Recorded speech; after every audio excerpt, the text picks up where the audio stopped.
प्रेमी स्वर्गीय अनुग्रहकारी अच्छे और भले पिता, हम आपको धन्यवाद देते हैं परमेश्वर, हमारे जीवित परमेश्वर। हम आपको दिल की गहराइयों से धन्यवाद देते हैं जो कुछ आपने हमारे लिए किया अपने पुत्र यीशु मसीह में, हम उसके लिए आपको दिल से धन्यवाद देते हैं।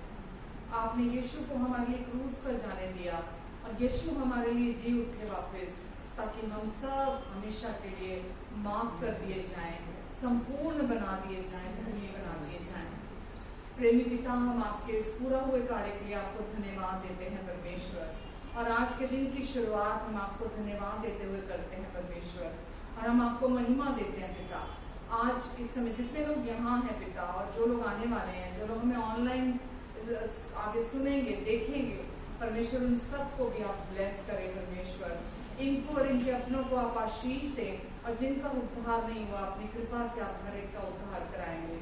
पूरा समय आप हमारी मदद करेंगे, हमारी सहायता करेंगे। मसीह का प्रकाशन हमारा जीवन है, और प्रभु आप मसीह के प्रकाशन से हमें भरपूर करेंगे परमेश्वर। आज भी हम और क्लैरिटी से आज हम फिर से अपने प्रभु, हमारे अच्छे भले हमारे यीशु को हम आज देख सकेंगे। हमारा विजन दिन प्रतिदिन और साफ होता जा रहा है। हम जो पहले धुंधला देखते थे, हम साफ साफ देखने लगे हैं, क्योंकि आपने हमारे विजन को साफ किया है परमेश्वर। हम धन्यवाद देते हैं, सब कुछ के लिए आपको महिमा देते हैं, और आपको दिल की गहराइयों से धन्यवाद देते हैं। आपका अनुग्रह हम सब के लिए आज काफी है। आमेन, आमेन, आमेन, हालेलुया। मेरा यीशु मेरे पापा ले सूली चढ़ गया है, मेरा यीशु मेरे पापा ले सूली चढ़ गया है, मेरा यीशु मैनू जितियों में माफी मेरी मुक्ति बढ़ गया है, मेरा यीशु मैनू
परमेश्वर का पुत्र मसीह हमारे पापों के लिए क्रूस पर गया, और फिर वो जी उठा।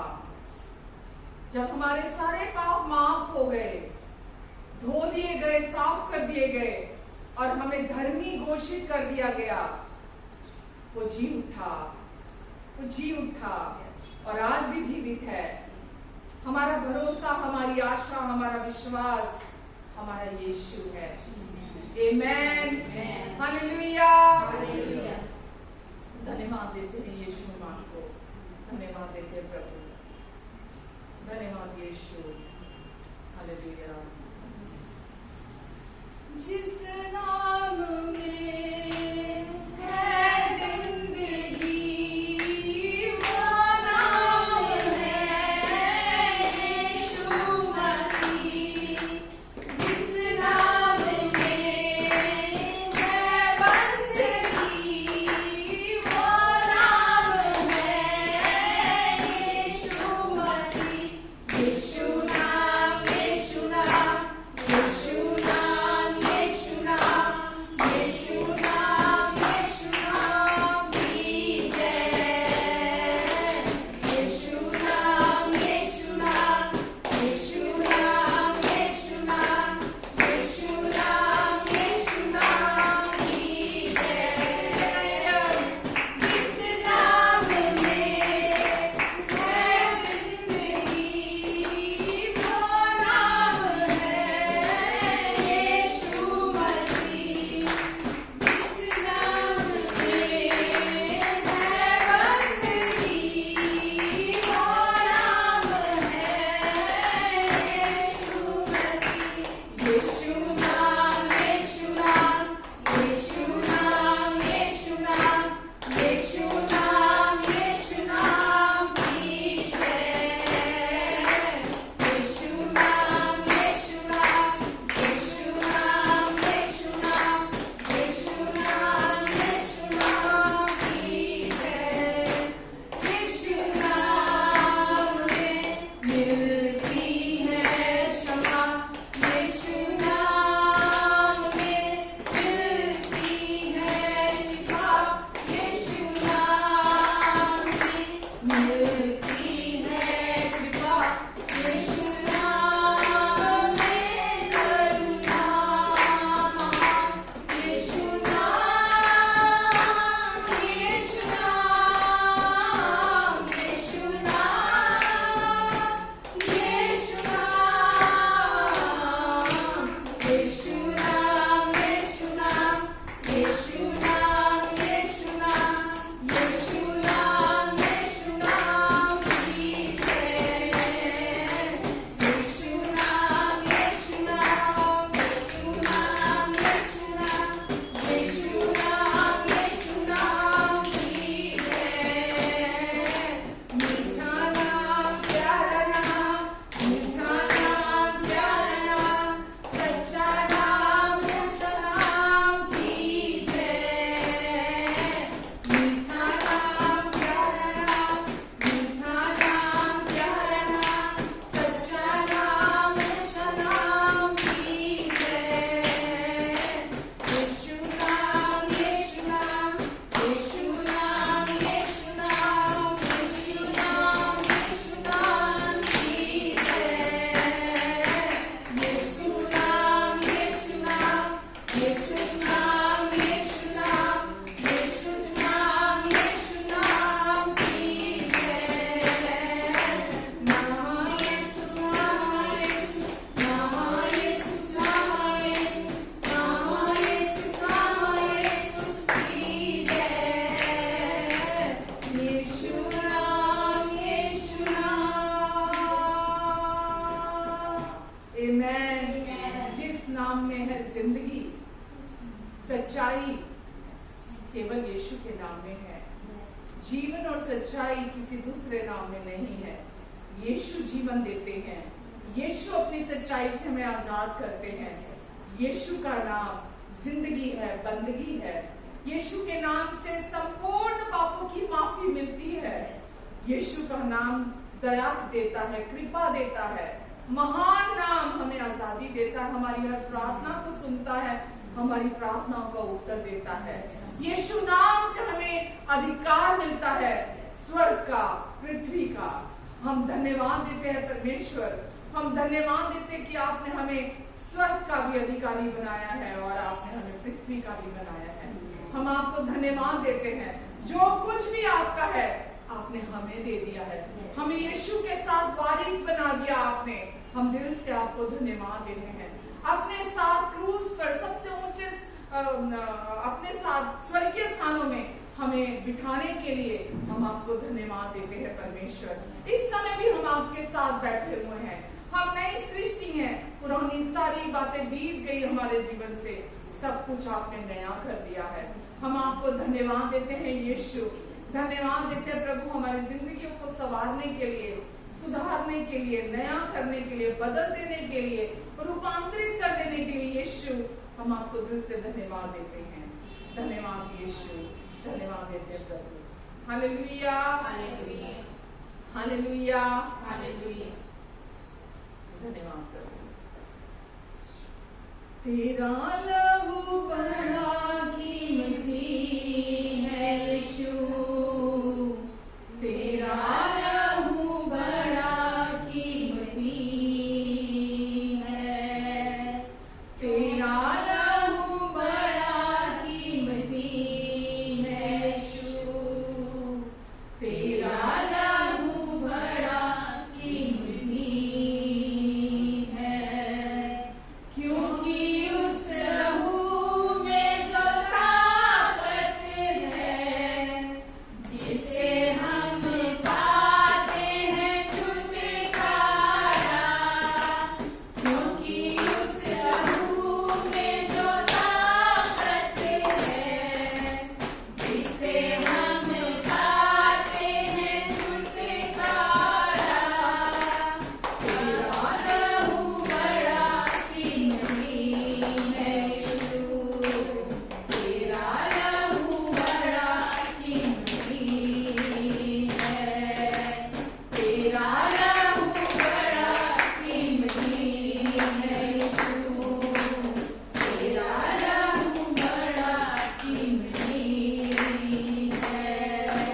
तूने जो लहू बहाया है, सारी दुनिया को बचाया है, तूने जो लहू बहाया है, सारी दुनिया को बचाया है, कभी तूने किसी से न कुछ मांगा, कभी तूने किसी से न कुछ चाहा, कभी तूने किसी से न कुछ मांगा, कभी तूने किसी से न कुछ चाहा, तेरा लहू बड़ा कीमती है यीशु, तेरा लहू बड़ा कीमती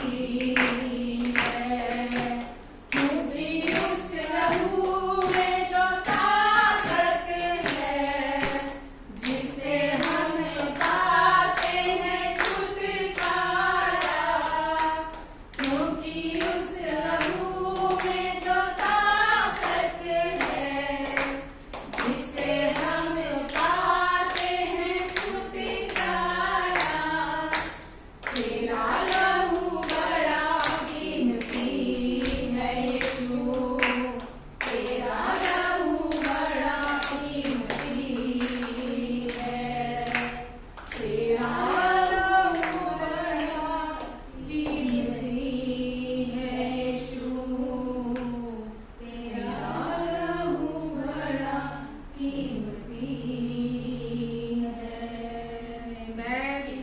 परमेश्वर ने अपने अनुग्रह से हमारा उद्धार कराया है, जो विश्वास के द्वारा कार्यकारी होता है। हम जब विश्वास करते हैं, जो कुछ भी परमेश्वर ने अपने पुत्र के द्वारा क्रूस पर पूरा कर दिया, हम मसीह में आ जाते हैं, हमारा जीवन मसीह में आ जाता है, हमारी पहचान मसीह में आ जाती है। हम पिता आपको धन्यवाद देते हैं कि आज हम इस संसार में जरूर रहते हैं, लेकिन अब हम मसीह में हैं, हमारी पहचान मसीह में है, मसीह के साथ है। हम धन्यवाद देते पिता आपको। अब हम पुराने इंसान नहीं है, जिसकी पहचान पाप के साथ थी, अब हम नए मनुष्य हैं जिसकी पहचान मसीह में है। Hallelujah, hallelujah. प्रभु यीशु मसीह, हम आपको धन्यवाद देते हैं प्रभु, और हम आपके पूरा हुए कार्य पर विश्वास करते हैं। जो कुछ पिता आपने अपने पुत्र के द्वारा क्रूस पर पूरा कर दिया, हम उसके साथ राजी होते हैं, और हम आपको धन्यवाद देते हैं कि वो आपने मेरे लिए किया, वो आपने हमारे लिए किया, वो हम सब के लिए किया आपने। वो एक ही बलिदान हमारे लिए काफी है। बाइबल कहती है यीशु के एक ही पवित्र बलिदान के द्वारा हम सब सिद्ध बना दिए गए हैं, पवित्र ठहरा दिए गए हैं। आमेन, हालेलुया। हम यीशु आपको धन्यवाद देते हैं। जो असंभव था मानव जाति के लिए, वो आपने दुख उठाकर पिता की हर आज्ञा को पूरा करके उस सारे दुख को सहा, उस सारी पीड़ा को सहा, और हमारे लिए उसे संभव बना दिया यीशु आपने। यीशु, हम आपको धन्यवाद देते हैं प्रभु, जो आपने हमारे लिए कर दिया, हमें पिता से मिला दिया, हमारा मेल मिलाप पिता से करा दिया। और वचन कहता है कि परमेश्वर अब हमारे पापों का दोष हम पर नहीं लगाते, वरन मसीह के द्वारा उन्होंने पूरे जगत के साथ हमारे साथ अपना मेल मिलाप कर लिया है। आमेन। हम धन्यवाद देते पिता आपको, हम धन्यवाद देते परमेश्वर आपको, और पूरे दिल से आपकी महिमा करते हैं। आगे के समय के लिए भी आपको धन्यवाद देते हैं परमेश्वर। हम आपकी ओर ताकते हैं, आपकी ओर ताकते हैं, इस आशा के साथ परमेश्वर कि हमारा आत्मिक भोजन आप हमें प्रोवाइड कराने जा रहे हैं, क्योंकि आप ही हैं जो हमें आत्मिक रीति से तृप्त करते हैं।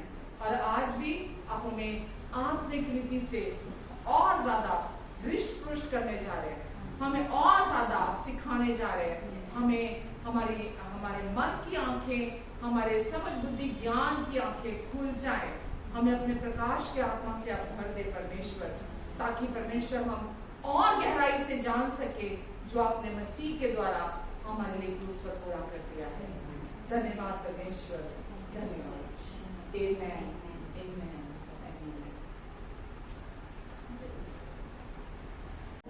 हालेलुया। कैसे हैं सब? आमेन, आमेन। खुश हैं? यस। इतना मौसम खराब होने के बावजूद भी परमेश्वर ने हमें मदद की ताकि हम फेलोशिप कर सके। आमेन। कोई आसार नहीं नजर आ रहे थे आज की, आज होगा, चाबी नहीं थी, खुल नहीं सकता था चर्च, सब बहुत सारी अड़चने थी। मौसम तो सबको पता ही है, किसी से छुपा नहीं है उसका हाल। हाँ, लाइट भी नहीं है, बहुत सारी रुकावटें हैं, लेकिन परमेश्वर चाहते हैं कि हम समृद्धि करें। आमेन। और वो रास्ता निकालते हैं हमारे लिए। हालेलुया। जैसा कि हम सब जानते हैं, वचन हमें बताता है, अगर आप ऐसा वचन खोल सके तो देख सकते हैं एक बार वचन को, रोमियो 5:21। रोमियो 5:21 मेरा रोमियो 5 बहुत पसंदीदा, पूरा रोमियो ही मेरा बहुत पसंदीदा है, लेकिन उसमें से रोमियो 5 बहुत पसंदीदा है। पसंदीदा बहुत सारे, बाइबल में तो बहुत सारा कुछ, सब कुछ ही अच्छा है, राइट? जब हम उसको यीशु की लाइट से देखते हैं, नई वाचा के रोशनी से देखते हैं, तो सब अच्छा है। लेकिन कुछ एक आयतें ऐसी होती हैं जो आपकी आंखें खोलती हैं। आपने पहले कई बार इनको पढ़ा होगा, लेकिन कभी आप अचानक उसको जब एक दिन पढ़ते हैं तो वो ऐसा जैसे वचन उछल कर आया है आपको ब्लेस करने के लिए। ये भी उन्हीं वचनों में से है। रोमियो 5:21 क्या कहता है कि जैसा पाप ने मृत्यु फैलाते हुए राज किया, जैसा पाप ने मृत्यु फैलाते हुए राज किया, वैसा ही हम सब जानते हैं आदम के द्वारा पाप ने मृत्यु फैलाते हुए, पाप क्या उत्पन्न करता है? मृत्यु। जैसा पाप ने मृत्यु फैलाते हुए राज किया था मसीह के आने से पहले, लिखा है वैसा ही हमारे प्रभु यीशु मसीह के द्वारा, जब यीशु आए और उन्होंने आकर क्रूस पर अपनी जान दी और फिर वो पुनर्जीवित हो गए, दोबारा जिंदा हुए मरकर, तो हमारे लिए नई आशा हुई। बाइबल हमें बताती है रोमियो 4 में कि हमें धर्मी घोषित करते हुए यीशु मुर्दों में से जी उठे। आमेन। तो लिखा है कि हमारे प्रभु यीशु मसीह के द्वारा अनुग्रह भी अनंत जीवन के लिए कैसे राज करता है? अनुग्रह धर्मी ठहराते हुए। हालेलुया। अनुग्रह, मुझे जब मैं प्रभु में आई और आगे बढ़ी, तो जब मैं अनुग्रह अनुग्रह अनुग्रह सुनती थी, तो मैं कहती थी मुझे भी अनुग्रह चाहिए मेरे जीवन में, क्योंकि परमेश्वर का अनुग्रह हमारे जीवन में उनकी सप्लाई है, उनकी आपूर्ति है, जो हर क्षण हमारी तरफ बह रही है, परमेश्वर के अनुग्रह की आपूर्ति। और मैं कहती थी कैसे यह आपूर्ति आत्मिक तौर पर, भौतिक तौर पर, मानसिक तौर पर, शारीरिक तौर पर, सामाजिक तौर पर, सांसारिक तौर पर, पारिवारिक तौर पर, समझ रहे हैं आप, हर एरिया में हमें क्या चाहिए, क्योंकि अब हमारा जीवन मसीह में है, ठीक है। तो हम अपने एफर्ट से, अपनी कोशिशों से या अपने मेरिट पर हम चीजें नहीं प्राप्त कर सकते परमेश्वर से। परमेश्वर से जो कुछ भी हम प्राप्त करते हैं, हमारा अनुग्रह से उद्धार हुआ था। उद्धार भी कैसे हुआ था? अनुग्रह से हुआ था। और बाकी जो कुछ भी हमें इस जीवन में चाहिए, वो कैसे प्राप्त करते हैं? हम अनुग्रह से प्राप्त करते हैं। और अनुग्रह से चीजें, अनुग्रह कैसे मेरे जीवन में काम करेगा? जब सब कुछ परमेश्वर अनुग्रह के द्वारा करते हैं। अनुग्रह कौन है? यीशु। अनुग्रह कोई डॉक्ट्रिन नहीं है, कोई सिद्धांत नहीं है, कोई ऐसी टर्म नहीं है। अनुग्रह यीशु खुद है। तो कैसे अनुग्रह मेरे जीवन में काम करेगा? मैं बहुत छटपटाती थी, मैं बहुत परेशान होती थी कि अनुग्रह अनुग्रह अनुग्रह सुनने को बहुत मिलता है, उसकी डेफिनेशन जब समझ में आई तो कैसे काम करेगा। अभी हमने पढ़ा कि जैसे पाप ने मृत्यु फैलाते हुए पूरी मानव जाति पर राज किया, ठीक है, मसीह के आने तक, और लिखा है बिल्कुल वैसा ही जैसे आप और मैं, हम सब पापी कैसे बने? पाप करने के द्वारा विरासत में मिला था। पाप करने से कोई पापी नहीं बनता। दुनिया में हम ये सुनते हैं जो पाप करता है वो पापी है। पाप करने से हम पापी नहीं बनते, पाप हमें विरासत में मिला। हम पापी पैदा हुए हैं, इसीलिए हम आदतन पाप करते आए हैं, ठीक है। तो पाप ने मृत्यु फैलाते हुए राज किया। पाप यानी कि जो पहले आदम ने अनाज्ञाकारिता की थी, उसको परमेश्वर का कहना ना माना पाप कहलाता है। और उसका परिणाम आया था बीमारियां, कमजोरियां, चिंता, डर, दोष भावना, शर्मिंदगी और मृत्यु, फाइनली मृत्यु। तो वो हम चाहें या ना चाहें, हम पाप के साथ पैदा होते थे, क्योंकि आदम का पाप हमारे हम तक वंशों के द्वारा पहुंचता है, हमारे पीढ़ियों के द्वारा। हमारे जो बुजुर्ग हैं, हमारे जो हमारे क्या बोलते हैं उसको, हमारे बुजुर्ग जो हमारे पहले वंशज हैं, उनके द्वारा पहले आदम का पाप लहू के द्वारा, डीएनए के द्वारा हम तक पहुंचा। लिखा है पहले आदम के द्वारा पाप ने मृत्यु फैलाते हुए राज किया। किस पर? मानव जाति पर। इस पूरी सृष्टि में पाप ने राज किया, बिल्कुल जैसा हम नहीं चाहते थे कि वो पाप हम पर राज करे, लेकिन उस पाप ने मृत्यु फैलाते हुए सब पर कब्जा करके रखा हुआ था। लिखा है जैसे उस पाप ने, पहले आदम के पाप ने मृत्यु फैलाते हुए सब पर कब्जा किया और राज किया, बिल्कुल वैसा ही लिखा है प्रभु यीशु मसीह के द्वारा अनुग्रह। प्रभु यीशु मसीह के द्वारा क्या आया? अनुग्रह आया। पाप को खत्म करने आए थे प्रभु यीशु मसीह, हमारे जीवन से छुड़ाने, हमें पाप से छुड़ाने आए थे। वैसा ही हमारे प्रभु यीशु मसीह के द्वारा अनुग्रह भी अनंत जीवन तक के लिए कैसे राज करता है? धर्मी ठहराते हुए राज करे।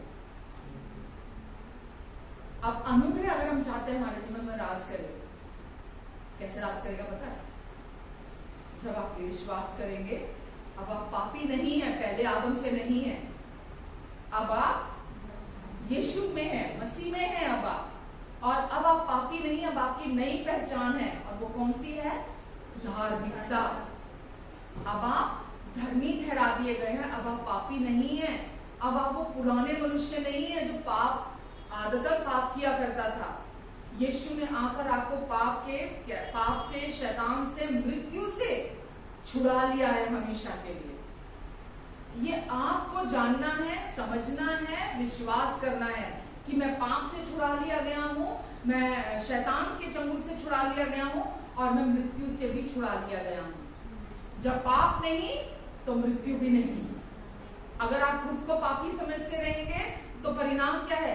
पहले जब आप पापी थे, तो आज हम संसार में लोगों को देख रहे हैं, समझना इस बात को ध्यान से, आज लोग बीमार हो रहे हैं, लोगों को बीमारियां, ब्लड प्रेशर, डायबिटीज, कैंसर, यहाँ तक कि जब वो डॉक्टर पे जाते हैं, जोड़ों की प्रॉब्लम या ब्रेन से कोई वीकनेस है, माइंड से कोई, तो जब डॉक्टर पे जाते हैं तो डॉक्टर क्या बोलते हैं कि जी आपके परिवार में पहले किसी को था, ये पहले किसी को ब्लड प्रेशर था, पहले किसी को डायबिटीज थी, पहले किसी को कैंसर था, पहले किसी को जोड़ों की प्रॉब्लम थी, पहले कोई मेंटली अपसेट था आपके फैमिली में, ये फैमिली में कोई जो भी प्रॉब्लम किसी को हो सकती है, तो क्या वो पहले था? क्या अर्थ हुआ इसका?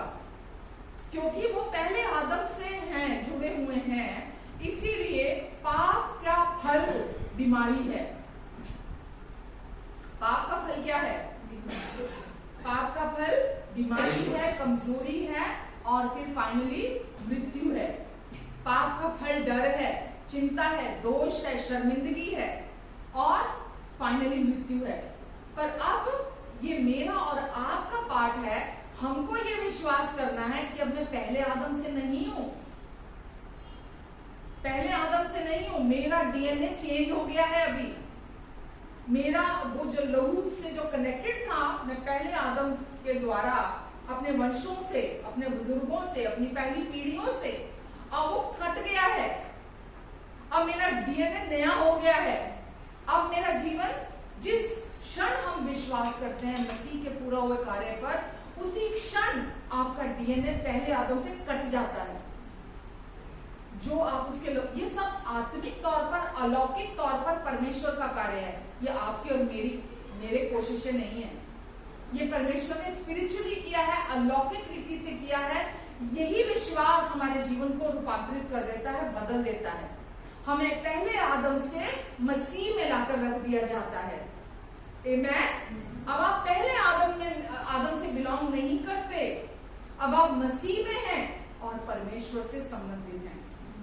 तो जब आप ये, अभी क्या लिखा, जब तक कोई व्यक्ति ये विश्वास नहीं करता कि वो यीशु के लहू के द्वारा धर्मी ठहरा दिया गया है, वो अब पापी नहीं है।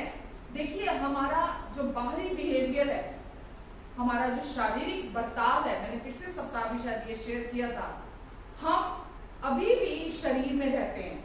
इसको समझने के लिए हमें समझना पड़ेगा, हम आत्मा, मन और शरीर, तीन भाग के मनुष्य हैं। तीन भाग में हम हैं। हम आत्मा है, हमारे पास एक मन है, और हम इस शरीर में रहते हैं। ये हमारी नई पहचान है।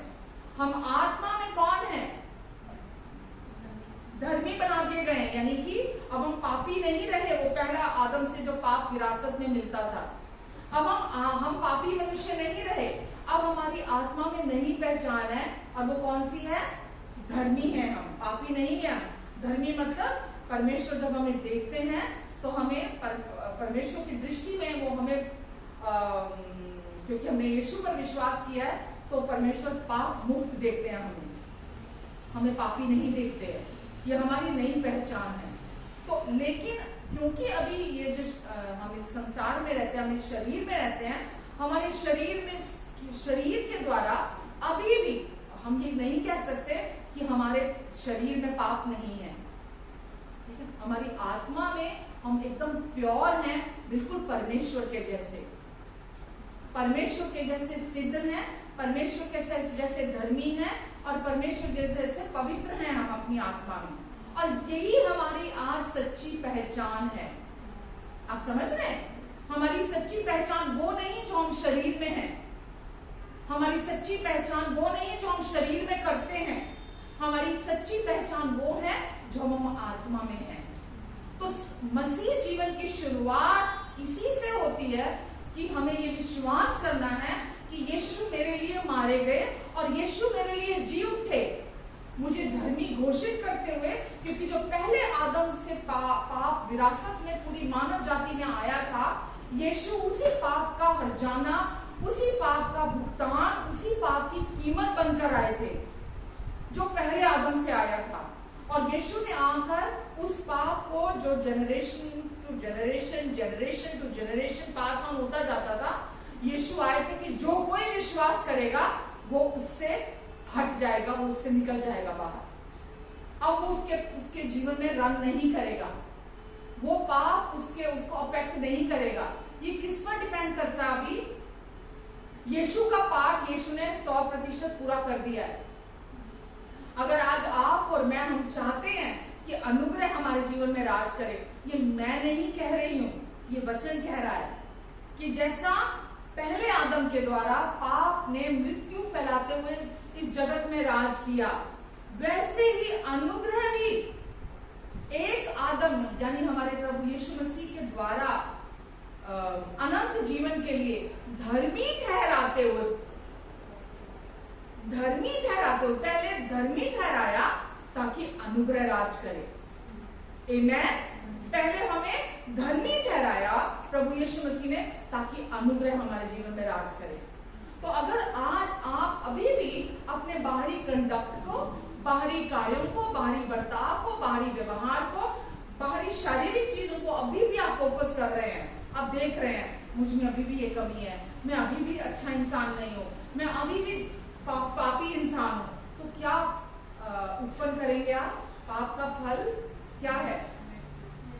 पाप का फल मृत्यु है। यानी कि डर आएगा, चिंता आएगी, दोष आएगा, कमजोरी आएगी, बीमारियां आएंगी और वो आपको मृत्यु की तरफ लेकर जाएगा, जो कि शैतान चाहता है। वो नहीं चाहता कि आप पूरा सच जाने, क्योंकि पूरा सच आजादी लेकर आता है। आमेन। और यही पूरा सच है जो हमको अपने भीतर गहराई में समझने की, सीखने की, ग्रहण करने की जरूरत है। जब हम इस सच्चाई को अपने अंदर ग्रहण करते हैं कि परमेश्वर मुझे इतना प्यार करते हैं, मुझे इतना प्यार करते हैं कि मेरे पापों के लिए अपने इकलौते बेटे यीशु को इस दुनिया में भेजा ताकि मुझे उस अनंत मृत्यु से बचा ले, मुझे पाप से, शैतान से मुझे छुड़ा ले हमेशा के लिए। और यीशु ने आकर इस कार्य को सिद्धता से पूरा किया है। आमेन। तो कैसे अनुग्रह हमारे जीवन में राज करता है? जब हम ये विश्वास करते हैं कि यीशु ने जो काम किया वो परफेक्टली सिद्धता से पूरा किया है, उसमें कोई कमी नहीं छोड़ी। क्योंकि जो पहले आदम ने सब गड़बड़ की थी, ये सोच के देखिए वो बुरा काम था और उसका फल हम आज तक देख रहे हैं। और जो कुछ अदम की वाटिका में बिगड़ा था, जो कुछ खराब किया था पहले आदम ने, यीशु ने आकर उसको सिद्धता से उस काम को पूरा किया, जो परिणाम लेकर आता था मृत्यु का। तभी तो आज हम बोलते हैं, वचन में लिखा नहीं है, पाप की कीमत, पाप की सजा तो मृत्यु है, राइट। लेकिन हमारे प्रभु यीशु मसीह के द्वारा हम पिता का धन्यवाद देते हैं, हम अनंत जीवन के वारिस हुए। आमेन। आप जब तक ये विश्वास नहीं करते अपने दिल से, पूरे दिल से, कि अब आप वो पुराने इंसान नहीं हैं, अब आप पापी नहीं है, आप वो बुरे इंसान नहीं है, अब आप वो जो भी गंदे गंदे नाम देते हैं खुद को, है ना, आप में कोई कमी नहीं है, आप में कुछ गड़बड़ नहीं है, अब आप हूबहू किसके जैसे हैं?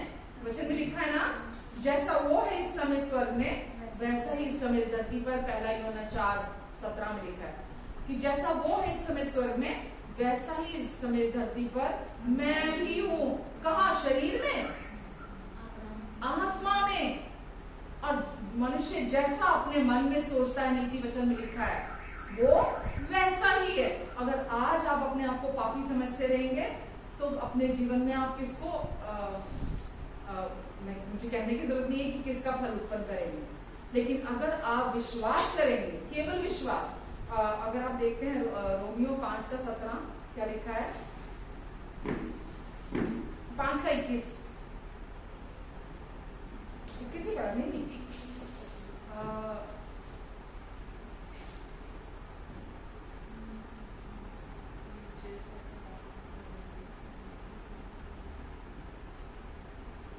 जो पाप से अज्ञात था, पहला कुरिन्थियों वाला शायद, पहला कुरिन्थियों,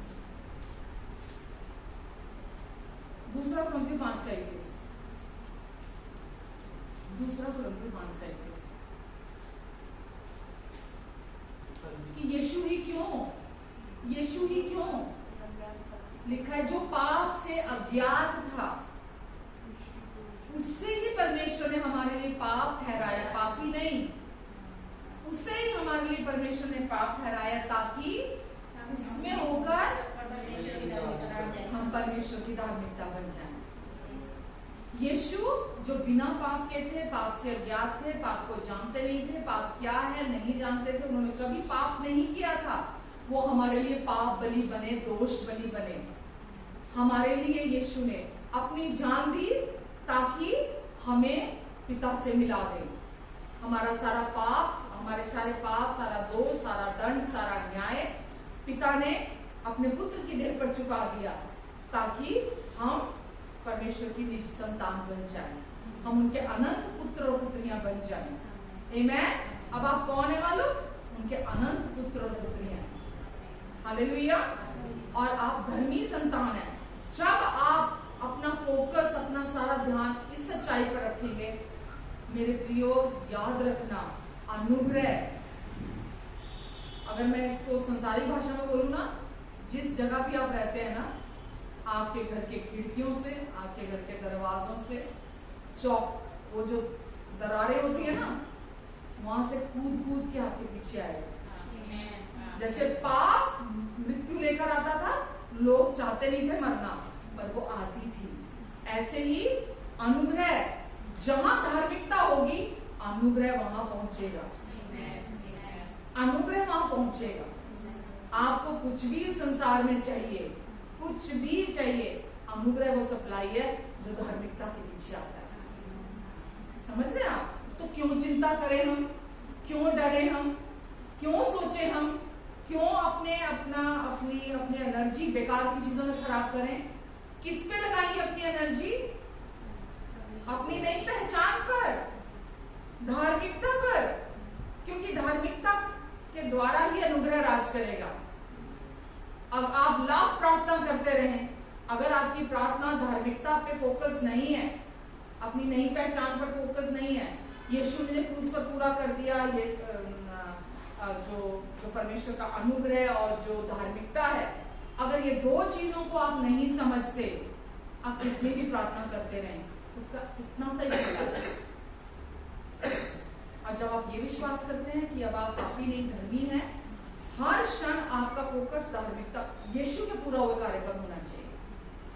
आज ही सुबह मैं कहीं पढ़ रही थी, लिखा था कि जब हम मिनिस्ट्रियों को देखते हैं चिन्ह चमत्कार करते हुए, बड़े बड़े काम करते हुए, है ना, भीड़ की भीड़ वहां देखते हैं, अच्छा है चिन्ह चमत्कार, उसके खिलाफ नहीं हूं मैं, लेकिन चिन्ह और चमत्कार होना ये दावा नहीं करता कि लोगों को वहां, चाहे वो पास्टर है चाहे वहां के लोग हैं, उनको मसीह का प्रकाशन है, यानी कि अनुग्रह का और धार्मिकता का प्रकाशन है उन्हें। ध्यान से समझना इस बात को। लेकिन इसका मतलब क्या है? इसका मतलब जैसे आपने जो घोड़ा गाड़ी बोलते हैं ना, जो गाड़ी को आगे रखा है, घोड़े को पीछे रखा आपने, गाड़ी को आगे बांध के रखा है लेकिन घोड़े को पीछे बांध के रखा है। लेकिन जब आपको धार्मिकता का, अपनी पहचान का और अनुग्रह का प्रकाशन होता है, तो कैसे होता है मालूम? घोड़ा अपनी जगह पे और गाड़ी पीछे। किसकी स्पीड होएगी? कौन से वाले की स्पीड होएगी? जिसमें घोड़ा आगे है। यानी कि अगर आपको धार्मिकता की पहचान का रेवलेशन है, अनुग्रह की पहचान का प्रकाशन है, तो आप, घोड़ा आगे होगा, गाड़ी पीछे होगी। अगर आपको पहचान, आप चर्च जाते रहो, अगर प्रकाशन नहीं है तो आप किसी भी चर्च जाते रहो, वहां लाखों लोग आते हो, अगर ये दोनों चीजों का प्रकाशन नहीं है, तो आपका जीवन वैसा का वैसा ही रहेगा, वो बदलेगा नहीं। पर अगर आप अपना जीवन बदला हुआ देखना चाहते हैं, तो आपको धार्मिकता का और अनुग्रह का प्रकाशन होना चाहिए। आमेन। समझ रहे हैं? अनुग्रह कैसे राज करेगा? धार्मिकता के द्वारा। कैसे राज करेगा? धार्मिकता के द्वारा। अनुग्रह क्या है? परमेश्वर की सप्लाई, वो हर समय आपकी तरफ बह रही है। लेकिन यदि आप अपने आप को पापी समझते रहेंगे, अगर आप अपने आप को बुरा समझते रहेंगे, वो सप्लाई आप तक चाहते हुए भी नहीं पहुंचेगी। पर यदि आप विश्वास करेंगे कि नहीं, अब मैं पापी नहीं हूं, मेरे लिए जो पाप से अज्ञात था, परमेश्वर ने उसे ही पाप ठहराया ताकि उसमें होकर मैं परमेश्वर की धार्मिकता बन जाऊं। और ये काम हो चुका है, मैं धर्मी बना दिया गया हूँ, ये काम पूरा हो चुका है और मैं अब पापी नहीं हूँ, मैं परमेश्वर का अनंत पुत्र, अनंत पुत्री बना दी गई हूँ और मेरी इस पहचान को मुझसे कोई नहीं छीन सकता।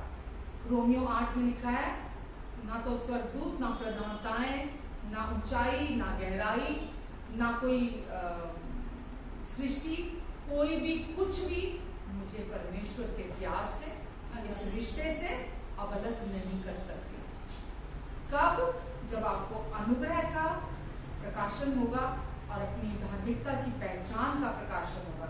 इसके अलावा अगर आपको इनका प्रकाशन नहीं है ना, आप जाके YouTube में इसको सुन, उसको सुन, इसको सुन, उसको सुन, इसको किसको सुनूं ढूंढोगे, जो भी आएगा उसको सुनोगे, क्योंकि प्रकाशन नहीं है।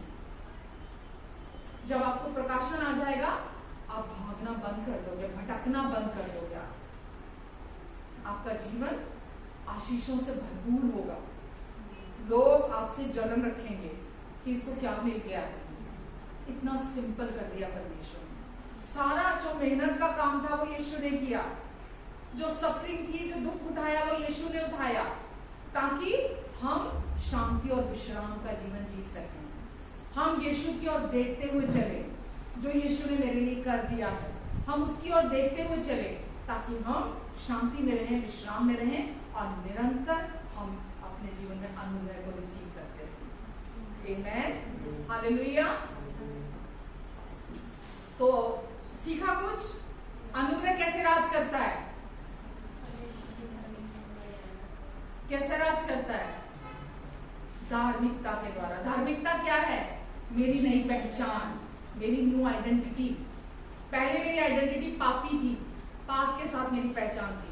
अब मेरी नई आइडेंटिटी है, क्या है? धार्मिकता है। अब मेरी पहचान आदम से नहीं है, अब मेरी पहचान प्रभु यीशु मसीह से है। अब मैं मसीह में हूं। Amen. God bless you all. कुछ और सोच ही नहीं पाता आदमी, नेचुरली है, ढूंढते हैं, सब कुछ है, फैमिली को देखते हैं तो बिजी हो जाता है, या कुछ नॉर्मल सब कुछ चलता रहता है दुनिया के अंदर, उसको देखते हुए आदमी ज़्यादा बिजी रहता है। नहीं है तो कुछ तो एक दिन तो ऐसा हर के जीवन में आता है कि वो सिर्फ परमेश्वर की ओर ताकता है। हालेलुया। लेकिन जो पीछे के जीवन को देखें तो कैसा जीवन जिया, क्या हमने परमेश्वर के लिए समय निकाला? परमेश्वर जो चाहते हैं इस जीवन से, क्या हमें कुछ एक जगह पर पैदा करके परमेश्वर ने चाहा चलो आगे का वंश भी आप चलाओ या उनके लिए कुछ करो, ये उनका मतलब हो सकता था। परमेश्वर का जो मेन ध्येय है हर मनुष्य के लिए कि भाई जो उद्देश्य ये मनुष्य के द्वारा मैं अपना उद्देश्य पूरा कर रहा हूँ। हालेलुया। और अपने पुत्र का जो उनकी योजना थी कलीसिया के लिए कि अपने पुत्र की महिमा हर एक मनुष्य के मुख से हो। हालेलुया। ये परमेश्वर का मेन उद्देश्य रहा। लेकिन अफसोस कई बार ये इस बार के लिए क्या कहें कि लोग इस चीज़ को जान ही नहीं पाते कि कितना कीमती है हमारा जीवन, कि हम संसारिक चीज़ों को करने में, उनको अपना पाने में, ये भी हमारे लिए हो जाए, ये भी हमारे लिए हो जाए, ये मैं चाहता हूँ, वो मैं चाहता हूँ मुझे मिल जाए, और उसको मैं कैसे पाऊँ, इसके स्ट्रगल करते करते ही वो सारा जीवन व्यतीत हो जाता है। आदमी देखता है पीछे, यार मैं तो एंड में पहुंच गया हूँ, अब क्या मिला? कई बार ये होता है चीज़ों के लिए, आदमी सोचता है पीछे तो थोड़ा सा मायूस होता है, लेकिन बाद में फिर लगता है कि कहीं कहीं भजन कीर्तन हो रहा हो, कहीं कोई मिल रहा हो ऐसा, वहाँ भाग जाओ, शायद आखिर में कुछ पुण्य मिल जाए, या थोड़ा बहुत जो बचा है ये मैं कर ही डालूँ ताकि मेरे को स्वर्ग मिल जाए। हालेलुया। और ये सच है कि स्वर्ग यूं ही नहीं मिल जाता लोगों को, हालेलुया। क्योंकि परमेश्वर का वचन कहता है जो प्रभु यीशु पर विश्वास करेगा वो ही अनंत जीवन को पाएगा। हालेलुया, आमीन। लेकिन क्या होता है कि हम जो मसीह में हैं लोग अलग अलग जगह पे जहाँ पर प्रचार होता है, जहाँ लोग संगति करते हैं, तो वो जान नहीं पाते। कई लोग तो सिर्फ इसलिए जाते हैं कि चलो जी फलां एक मसीह बाबा खड़ा हुआ है, उसके बाद चलो वो चंगा कर देता है या वो कुछ दे देता है तो सारे काम सफल हो जाते हैं। हालेलुया। लेकिन वो एक सिंपल सरल सी बातों को जान नहीं पाते, इस बात को कि सिवाय परमेश्वर के वचन में बढ़ने के हम अपने जीवन में वो आनंद नहीं प्राप्त कर सकते। हालेलुया। क्योंकि संसारी चीजें, वचन ऐसा कहता है कि जब तुम परमेश्वर के राज्य की खोज करोगे तो बाकी की वस्तुएं भी तुम्हें मिलती चली जाएंगी। हालेलुया। परमेश्वर को सब मालूम है कि आपको क्या चाहिए। वो कभी भी नहीं चाहेंगे कि आप ऐसा जीवन को जिए जिसको लोग देखकर हैरान ना हो। वो ये नहीं चाहेंगे कि लोग,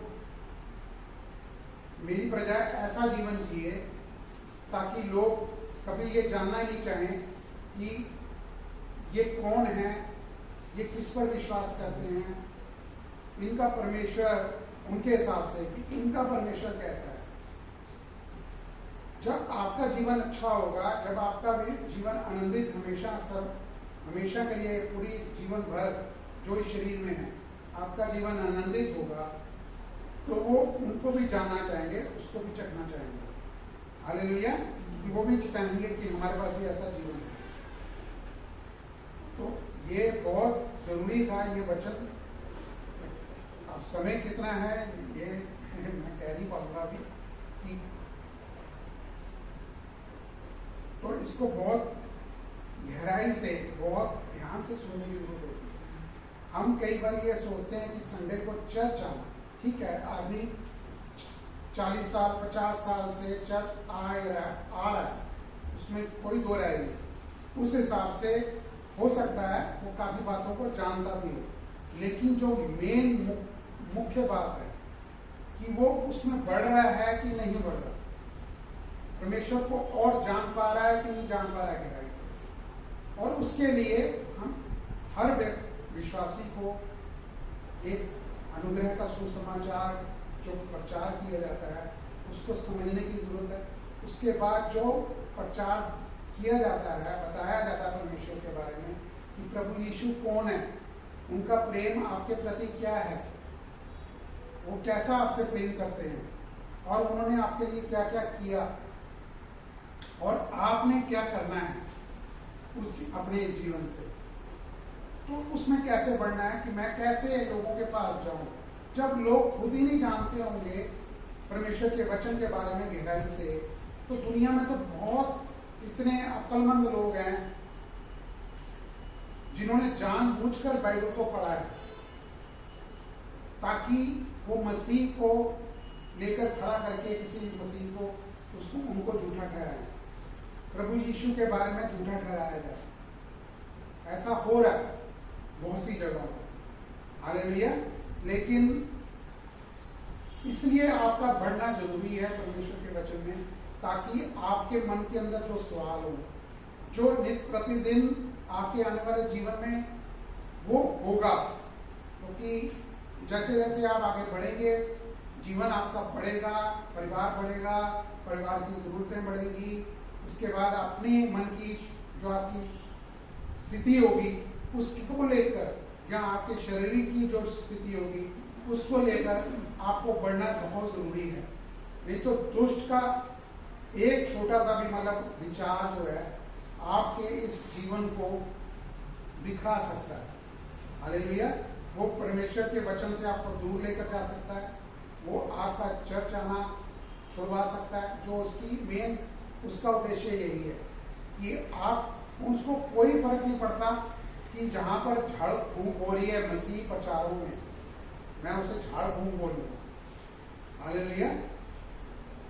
प्रार्थना करते हैं, फिर लोगों को ऐसा कर देते हैं कि वो सिर्फ इन्हीं चीजों पर गौर करते हैं कि मेरी बारी कब आएगी, मेरे पे कब पास्टर हाथ रखेगा या मुझे गिरा देगा, या मेरे लिए कुछ पानी छिड़का जाएगा, या मेरे को कुछ ऐसा चीज दी जाएगी, मुझे स्पेशल कुछ किया जाएगा मेरे लिए, या मैं चर्च के लिए कुछ ऐसा करूंगा तो मुझे स्पेशल कोई सीट दी जाएगी। लोग बाग इन चीजों में बने रहते हैं।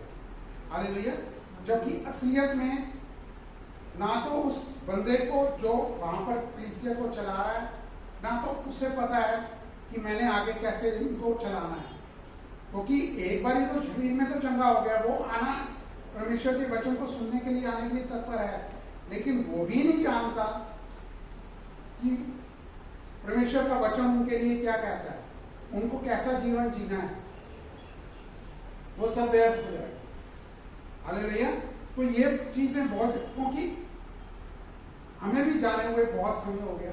स्टार्टिंग में हर व्यक्ति जो नया जन्म को पाता है वो एक तरीके से कहते हैं कि शिशु की तरह होता है, और हर विश्वासी को शिशु नहीं बने रहना है। एक समय होता है जब आदमी शिशु की तरह होता है, एक बच्चे की तरह होता है। एक समय ऐसा होता है जब दूध के दांत टूटने शुरू हो जाते हैं आदमी के नेचुरल। ये प्रोसीजर है, प्रोसेस है ये जीवन का। कहने की जरूरत नहीं पड़ती। आदमी बच्चा अपने दांत खुद नहीं तोड़ता, वो टूटते चले जाते हैं, क्योंकि फिर उसको जो खाना मिलता है उसमें वो बढ़ता है, उसका शरीर बढ़ता है। उसका अब एक बच्चा बिल्कुल छोटा बोना रह जाए, किसको अच्छा लगेगा? एक बच्चा जो है 10 साल तक चलना ही ना सीखे, वो कैसा लगेगा? एक बच्चा 10 साल तक कुछ बोलना ही ना सीखे तो वो कैसा लगेगा? माँ बाप को तो अच्छा नहीं लगेगा। हालेलुया। तो परमेश्वर भी इसी तरह से आपको देखते हैं कि मेरी जो संतानें हैं ये मेरे प्रति कैसे चल रही है। हालेलुया। क्योंकि वो जानते हैं कि एक विचार भी अगर एक नेगेटिव दुष्ट की तरफ से उनके जीवन में आ गया या कुछ ऐसा हालात बन गए तो ये क्या संभाल पाएंगे अपने आप को? क्योंकि हमें इसके लिए मैच्योर होना बड़ा जरूरी है। हालेलुया। जब तक हम मैच्योर नहीं होते तब तक हम आगे नहीं बढ़ सकते। फिर हमारे जीवन में ये क्वेश्चन रह जाते हैं पास्टर के लिए या अपने खुद के लिए, या परिवार के लोग ही आपसे पूछने लग जाते हैं कि आप ये क्या है, आप तो जा रहे थे, आप तो चर्च भी जा रहे थे, आप ये भी कर रहे थे, आप वो भी कर रहे थे, लेकिन कुछ बढ़ क्यों नहीं रहा है साहब का? हालेलुया। क्योंकि उसके लिए आपको परमेश्वर की वचन की गहराई में जाना पड़ेगा। हालेलुया। अपने आप को परमेश्वर को सौंपना पड़ेगा, पवित्र आत्मा को सौंपना पड़ेगा। देखिए प्रभु यीशु जिस टाइम गत्सेमनी में थे, बाग में थे, वो उनको पता था कि मैंने कहा मेरे लिए परमेश्वर ने क्या कार्य मुझे सौंपा हुआ। वो कार्य आसान नहीं था, क्योंकि खुद तो उन्होंने कुछ किया नहीं। हालेलुया। वो हमारे लिए कुछ करना चाहते थे कि वो हमें हमेशा के लिए दुष्ट के चंगुल से छुड़ाना चाहते थे, मृत्यु के अधिकार से छुड़ाना चाहते थे। हालेलुया। वो सब कुछ स्वयं उन्होंने करना चाहते थे, लेकिन वो शरीर में यहाँ पर रहे हैं तो शरीर के अनुसार भी उनको ये एक बारी उनके मुख से ये निकला कि परमेश्वर अगर हो सके तो ये प्याला मुझसे हटा ले, लेकिन मेरी इच्छा नहीं आपकी इच्छा पूरी है। ये बहुत बड़ी लाइन है, बहुत बड़ी लाइन है। हालेलुया। क्या हम ऐसा कर सकते हैं कि हम वो क्रूस भी ऐसा उठा सकते हैं जीवन में परमेश्वर के लिए, कि हम परमेश्वर को ये कहें परमेश्वर हमारे जीवन में मेरी नहीं आपकी इच्छा पूरी हो? मेरे ख्याल से 95 या 99% लोग मुझे नहीं लगता ऐसा कह सकते होंगे। वो क्यों नहीं कह सकते होंगे? क्योंकि उनको सिखाया ही नहीं गया, उनको बताया ही नहीं गया। असली जो लोक प्रचारक हैं वो सिर्फ लोगों का वैलिडेशन, मतलब कि लोगों को क्या अच्छा लगता है सिर्फ उसी में ही मशगूल है, वो ही करने में, कि लोग आए लाइन में लगें, एक को गिराएं, इनको पानी दे दो, इतने सैकड़े पैसों का या 1000 का कितने का भी, इनको कुछ और चीज दे दो, इनको कपड़ा दे दो, यही कुछ चल रहा है। हालेलुया। लेकिन वो जवाबदेही है परमेश्वर। कोई ये मत सोचे कि वो जवाबदेही नहीं है, वो जवाबदेह हैं और सिर्फ वही जवाबदेह है। इसलिए हम भी परमेश्वर के आगे जवाबदेह हैं कि हमारे को जो लोग परमेश्वर ने सौंपे हैं, हम क्या करें उसके लिए, हम कैसे उनको बढ़ाएं परमेश्वर के वचन। हालेलुया। ये जिम्मेदारी है जो हमें दी है परमेश्वर ने और हम इसके लिए जवाबदेह हैं, क्योंकि एक दिन हमें भी इस शरीर को छोड़ना है और परमेश्वर के आगे जवाबदेह होना है। हालेलुया। ये आसान नहीं है, क्योंकि आप सबकी बात सिर्फ हमसे पूछी जाएगी कि तुमने क्या किया। हालेलुया। क्योंकि अमूमन क्या हो रहा है कि कोई जरा सा बपटिज्म पाता है, हल्का सा कहीं बाइबल स्कूल चला गया, एक बाइबल स्कूल चला गया, 2 बाइबल स्कूल चला गया, खैराजी में सब कुछ ज्ञान प्राप्त कर लिया और ये अपने 4 बंदे अपने घर के इकट्ठे किए, दूसरे किए और चर्च खोल कर बैठ गए। हालेलुया। उनको नहीं पता कि परमेश्वर का वचन और गहराई में कहां तक है। हालेलुया। क्योंकि ये नित्य दिन का ये हमारा होता है कि हम परमेश्वर के वचन को लिए हम अनभिज्ञ ना बने रहें, इसके लिए अनजान ना बने रहें, क्योंकि इसके लिए जितना हम खोजते चले जाएंगे ना, उतना हम खजाना पाते चले जाएंगे। हमें कितने साल हो गए, क्या मैं तो बहुत टाइम के बाद खड़ा हुआ परमेश्वर के वचन के अनुसार, जब परमेश्वर ने किसी के थ्रू मुझे बताया कि हाँ आप कर सकते हो, मैं यूं ही नहीं खड़ा हो गया। मैंने बीच में बहुत ऐसे ज्ञान की बातें सीखी थी, मैं भी लॉजिक के तौर पे ये इफ बट ये वो ऐसा क्यों वैसा क्यों बहुत कुछ जानने की, पास्टरों से भी पूछने की कोशिश की, लेकिन एक ही बंदे ने मुझे वो सिखाया सिर्फ एक लफ्ज के द्वारा, और वो मेरे जीवन की बन गया है, मेरी वो पूंजी है इस जीवन को चलाने की, कि परमेश्वर ने जो पूरा कर दिया है उसमें हम कुछ जोड़ नहीं सकते। लेकिन हमें परमेश्वर ने खड़ा किया कि आपका जीवन, परमेश्वर आपके जीवन से क्या चाहते हैं। सिर्फ ये चाहते हैं कि एक तो आपका जीवन मसीह के अनुसार हो, जैसा मसीह चाहते हैं। हालेलुया। जिसमें आप नजर ना आए, प्रभु यीशु आप में से होकर नजर आए। हालेलुया। और आपको सब चीज परमेश्वर उपलब्ध कराएंगे। परमेश्वर तीनों लोगों का अधिकार रखते हैं, वो मालिक हैं, वो समझ लीजिए वो ही हैं, उनके पास जो सारा होल्ड है। हालेलुया। तो वो आपको सब कुछ दे सकते हैं, ये कार, ये घर, ये मैं मानता हूं ये चीज जरूरी है हर व्यक्ति के लिए। घर में खाना, कपड़ा पहनना, पैसा खर्च करना, सब कुछ जरूरी है। पर्सनल रिश्तों के लिए भी हमें पैसे की जरूरत पड़ती है, लेकिन मैं आपको यकीन दिलाता हूं, अगर आप परमेश्वर के वचन में गहराई में जाएंगे और परमेश्वर आपको अपना प्रकाशन देंगे और उस जीवन में आपके लिए सब कुछ को उपलब्ध कराएंगे। लेकिन लोग बाग इस चीज को समझ नहीं पाते, लोग शॉर्टकट में जाना पसंद करते हैं। लोग सिर्फ इतना ही है, और पास्टर भी यही चाहते हैं कि भाई ये कलीसिया में जो लोग आ रहे हैं ये इतने समझदार सियाने ना हो कि हमें इनको और सिखाना ना पड़े, ये हमसे सवाल पूछें जिनका जवाब हमारे पास ना हो। हालेलुया। तो क्या होता है कि वहां पर फिर असंतुष्टि आ जाती है, क्योंकि वही खुद एक बच्चे की तरह हैं, उनके दूध के दांत नहीं टूटे, या वो किसी ऐसे गलत फहमी में अपने आप को समझे बैठे हैं कि जो उनकी बुलाहट नहीं है वो उस बुलाहट में है, या उन्होंने उसको प्रोफेशन बना लिया अपना। बहुत कड़ी बात है ये, बहुत, मैं किसी के लिए जेलस नहीं कर रहा हूँ कि किसी के पास इतने लोग हैं तो शायद इसलिए बोल रहा है। परमेश्वर उन्हें आशीष दे, मैं तो कहता हूँ कि उनको अनुग्रह का प्रकाशन परमेश्वर दे, ताकि जितने लोग आ रहे हैं बहुतायत के अंदर वो बहुत ज्यादा सियाने बन जाए। हालेलुया। तो इसके लिए हमें बहुत ध्यान से वचन को सुनने की, ये चर्च में आना, पहले तो ये भूख होनी चाहिए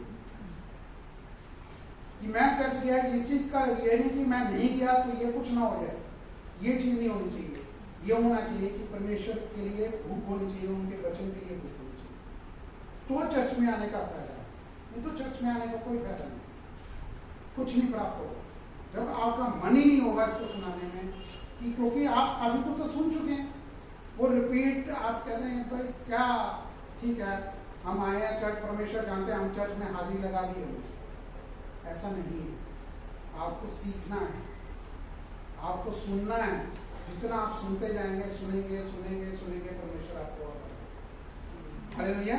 तो बहुत कुछ ऐसा होता है जब आप ये एक विश्वासी ये सोचता है कि मैं प्रभु यीशु में हूँ, उस रिश्ते के बारे में जब आप और गहराई में चाहते हैं, तो वचन कहता, मैं नहीं कह रहा हूँ, ये मेरी बनाया हुआ कुछ नहीं है, परमेश्वर का वचन, मैं आपको वचन से दिखाऊंगा कि परमेश्वर का वचन कहता है कि अभी तक तुम बच्चे मत बने रहो, शिशु मत बने रहो, अपने आप को जांचो थोड़ा सा कि आप कहाँ पर खड़े हैं इसे।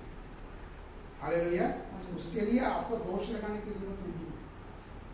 मैं आपको गारंटी से कहता हूँ, इस कलीसिया में जो लोग सुनते हैं, जिन्होंने अनुग्रह का सुसमाचार जो प्रचार करते हैं उनको सुनते हैं, निश्चय ही उनके जीवन बदलते हैं।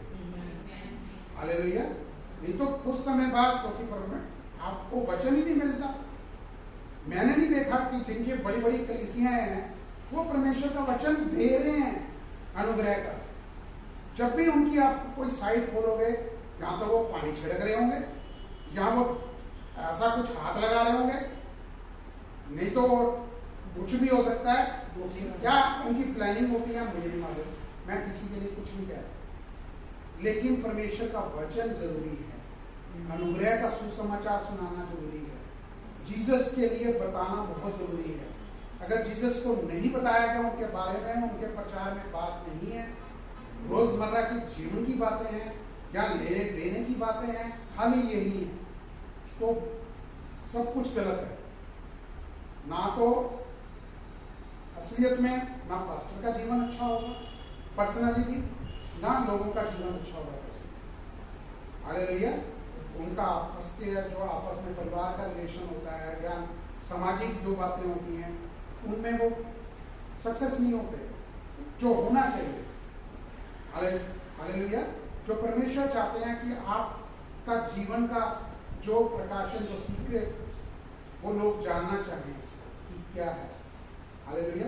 अभी तो बड़ी सी लोगों ने बहुत कुछ ऐसा सुना हुआ है कि जी ये धर्म बदलते हैं, यहाँ पर पैसा दिया जाता है। हमें तो कोई पैसा मिला नहीं, ना तो हमने धर्म अपनाया।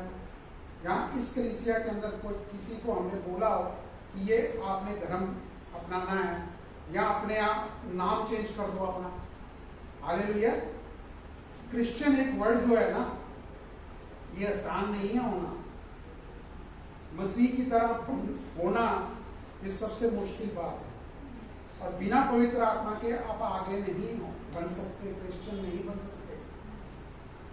एक भारी आवरण आप ओढ़ सकते हो, गले में क्रॉस वाला लटका सकते हो, सफेद चोगा पहन सकते हो, एक और रिबन पहन सकते हो। हालेलुया। लेकिन आप परमेश्वर के वचन में आगे नहीं बढ़ पाओगे। हालेलुया। ताकि क्योंकि जिस दिन आपने जवाब दिया, आपको अंदर संतुष्ट ये होना है कि मैं परमेश्वर, मैंने जो प्रचार किया, जो मुझे आपने प्रकाशन दिया, मैंने वचन, आपके वचन के अनुसार प्रचार किया। मैंने इधर की उधर की बातें नहीं झाड़ी, मैंने प्रचार किया और मैं संतुष्ट हूँ। हालेलुया। कि प्रभु मैं जितना कर सकता, जितने लोग आपने मुझे दिए, 1, 2, 10, 15, 20, 40, 50, उन लोगों को मैंने अनुग्रह का सुसमाचार दिया। हालेलुया। बाकी लोगों पर निर्भर है कि वो अपने कान कैसे रखते हैं। हालेलुया। वो सुनना चाहते हैं, उतना सजग होते हैं, फिर वो जाने। पास्टर की ड्यूटी इतनी है कि उन्होंने परमेश्वर के बारे में सच्चा ज्ञान लोगों को दिया, सही जानकारी दी कि नहीं दी। ये आसान नहीं है यहाँ पर खड़ा होना। यहाँ पर लोग खड़े हो जाते हैं पुलपिट बनाकर पीछे, लेकिन ये आसान काम नहीं है। हालेलुया। लेकिन आप लोग जिनको वचन सुनाया गया, इतने साल हो गए सुनाते हुए, आप तब अपने परिवार में कितने लोगों को सिखा पाए, या उनको परमेश्वर के सही प्रेम के बारे में बता पाए, या लोगों तक आप पहुंच पाए। हालेलुया। सिर्फ परमेश्वर का प्रेम के बारे में, हालेलुया, कि वो प्रेम इतना करते हैं। प्रभु यीशु आए किस लिए आए? उनके पापों का भी भुगतान उन्होंने कर दिया है। हालेलुया। ये उनको जानकारी होनी चाहिए।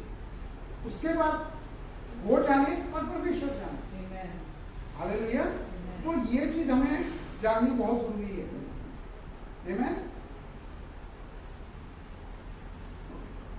क्योंकि चर्च के लिए एक मसीह की जो देह जिसको बोला जाता है, उनके लिए अगर कोई इशू है ना, सिर्फ यही है, ये पहचान करनी कि कहीं जो चर्च के लोग हैं वो अभी अपरिपक्व तो नहीं है, अभी सियाने हुए हैं, या अभी बचपने में चल रहे हैं। नया जन्म पाने के बाद देखिए, शरीर में तो आदमी उम्र में तो बड़ा है, कोई 40 साल का है, कोई 50 साल का, कोई 60 साल का, कोई 30 साल का, कोई 20 साल के अभी, वो अभी हैं, बचपने में भी हो सकते हैं। हालेलुया। कि उनको वो ज्ञान ही नहीं दिया गया, वो जानकारी नहीं प्रदान की गई कि वो पढ़े। हालेलुया। एक थियोलॉजी के तौर पे बाइबल की वर्सेस जानना या वचन को बोलना वो एक अलग चीज हो जाए। वचन अपना काम करता है, लेकिन उसके लिए कानों का, वचन कहता है कानों का सुस्त होना ठीक नहीं है। हालेलुया। तो इससे कोई बच नहीं सकता। कोई ये नहीं कह सकता कि मैंने मतलब कि मेरे को मालूम नहीं चला, मेरे को बताया नहीं गया। ये एक चीज हो सकती है, लेकिन वचन आपके पास है, जो परमेश्वर का वचन बाइबल आपके पास होती है, जब आप पवित्र आत्मा सबसे बड़े गुरु होते हैं। हालेलुया। जो आपको सिखाते हैं वो टीचर है सबसे बड़े। आप उनको अनुमति तो दें। एक विश्वासी जब तक पवित्र आत्मा को अनुमति नहीं देगा सिखाने की, तो कैसे वो अपना प्रकाशन उजागर करेगा? हालेलुया। यूं ही नहीं, क्योंकि मुझे इतना मालूम है कि दुनिया में अब बहुतायत से अनुग्रह के सुसमाचार का प्रचार हो रहा है। बहुत से लोग उठ खड़े हो रहे हैं, और हम भी बहुत अंदर से बहुत खुश होते हैं जब हमें पता लगता है, हालेलुया, कि एक व्यक्ति के बारे में और पता चला, इस एक व्यक्ति के बारे में और पता चला, इस फलां पास्टर के बारे में और पता चला, इस टीचर के बारे में और पता चला। क्या हम सुनते नहीं? भी सुनते हैं। हालेलुया। लेकिन पर्सनली भी हमें परमेश्वर के पास जाना है, अपनी जो उन्होंने प्रदान किया है वो हम पर भी उजागर करते हैं। हालेलुया। आमीन। तो जो मतलब नया जन्म पाता है, वो शुरुआत में तो शिशु ही होता है, उनको कुछ नहीं पता होता। वो तो चाहे किसी के साथ आ गया, या उन्होंने प्रभु यीशु पर विश्वास कर लिया आके, वो दूसरी बार आए, वो तीसरी बार आए, तो वो प्रभु यीशु को और जानने की इच्छा करते हैं। जब वो पूर्ण रूप में विश्वास कर लेते हैं, प्रभु यीशु के क्रूस पर पूरा किए गए कार्य पर विश्वास कर लेते हैं, उनका मन का बदलाव हो जाता है, वो नया जन्म पा लेते हैं। हालेलुया। क्योंकि ये तो गिनती नहीं होनी है कि लोगों ने बपतिस्मा लिया कि नहीं लिया। हालेलुया। वो उस व्यक्ति पर निर्भर है। ये किसी पर थोपा जाना नहीं जरूरी होगा कि तुम्हें ये कर लेना जरूरी है। हाँ, ये जरूरी है, लेकिन ये थोपा जाना जरूरी नहीं है। आमीन। हालेलुया। तो परमेश्वर, वो व्यक्ति अपने आप ही अपने आप को कन्विक्शन में आप उसको हो जाएगी पवित्र आत्मा के द्वारा, नहीं ये मेरा जीवन जो है इस समय प्रभु यीशु का है, मैं उन्हें सौंपता हूँ। हालेलुया। तो यहाँ पर हमें ये जानना बड़ा जरूरी है। हमें किसी दूसरी चीज के लिए मतलब हम ये सोच के आए कि हमें कोई व्यक्ति चर्च में आता है, वो ये सोचता है कि मुझे प्रमोशन पानी है, या मुझे नहीं मिल रही है, सिर्फ उसके दिमाग में ये बात होती है कि कब मुझे प्रमोशन मिलेगी, या कब मैं एक घर खरीदना चाहता हूँ वो घर मुझे मिलेगा, या कब मैं एक कार खरीदना चाहता हूँ या एक ज़मीन खरीदना चाहता हूँ। हालेलुया। ये ज़िंदगी की एक मस्त नीड तो है, लेकिन ये आपको मिलेगी क्योंकि हमारे को परमेश्वर यही बताया कि तुम राज्य की खोज करोगे, तुम्हारे को सारी वस्तुएं मिलेगी। हालेलुया। तो हाँ, परमेश्वर की धार्मिकता की आप खोज करोगे, राज्य की खोज करोगे, तो तुम्हें बाकी की वस्तुएं मिलेगी। और ये सच है, ये हमारे जीवन में भी सच हुआ और वो आपके जीवन में बहुत सारे लोगों के जीवन में भी सच है। आमीन। तो चीज मिल जाना और पारिवारिक शांति में ना होना, वो चीज ही बेकार करने लग जाएगी। वो भी जरूरी है, चीजें भी जरूरी हैं और सब कुछ परमेश्वर देगी।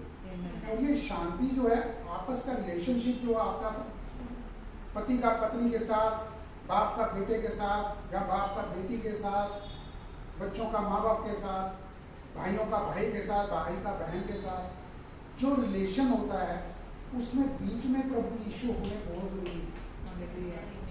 अगर प्रभु यीशु बीच में नहीं है ना, वो शांति नहीं आएगी। वो रिलेशनशिप में कभी ना कभी, चाहे आप अपने एफर्ट से कितना दूर तक खींच सकते हैं खींचेंगे, लेकिन वो एक मूर्ता, एक जो सही में प्यार वाली बात, वो नहीं आ पाती।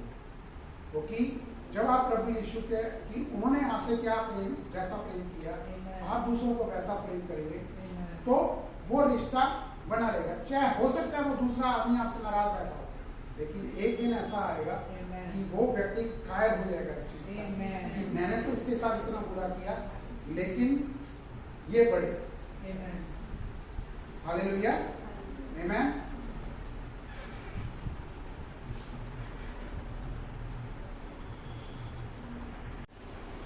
पिता, हम आपको धन्यवाद देते हैं आज के दिन के लिए और आज के वचन के लिए। परमेश्वर, आप हमसे पूरे दिल से प्यार करने वाले, आत्मा प्राण शक्ति हृदय से प्यार करने वाले हमारे परमेश्वर हैं। पिता, हम आपको धन्यवाद देते हैं, आज भी आपने हमें अपने वचन के द्वारा धन्य किया है, और ये वचन जो आपने पवित्र आत्मा के द्वारा यीशु के लहू से हमारे दिलों में बोया है, ये हमारे जीवन में 100 गुना फल देकर आएगा। हम आपको धन्यवाद देते हैं इसके लिए परमेश्वर। और पिता, जब जितने लोग यहाँ हैं और ऑनलाइन हमें सुन रहे हैं, परमेश्वर सबको आप आशीष दें, अपना अनुग्रहकारी हाथ इन पर रखें, इनके आने और जाने पर अपनी आशीष को ठहराएंगे, अपने मुख के तेज को आप इनके मुख पर चमकाएं, इन सबको अपने समझ बुद्धि ज्ञान और प्रकाश का आत्मा अपनी पहचान में कीजिए। इन सब के मन की आंखें खुल जाएं यीशु के नाम से, ताकि जो काम आपने इनके भीतर पूरा कर दिया है ये उसे जान सके, उस सामर्थ्य को जो आपने इनके अंदर रख दी है, पुनरुत्थान की सामर्थ्य यीशु की, ये उसे पहचान सके, जान सके। परमेश्वर, आप इनकी मदद करें और सहायता करेंगे परमेश्वर। इन्हें अपनी बुद्धि देंगे परमेश्वर, क्योंकि बुद्धि सबसे श्रेष्ठ है।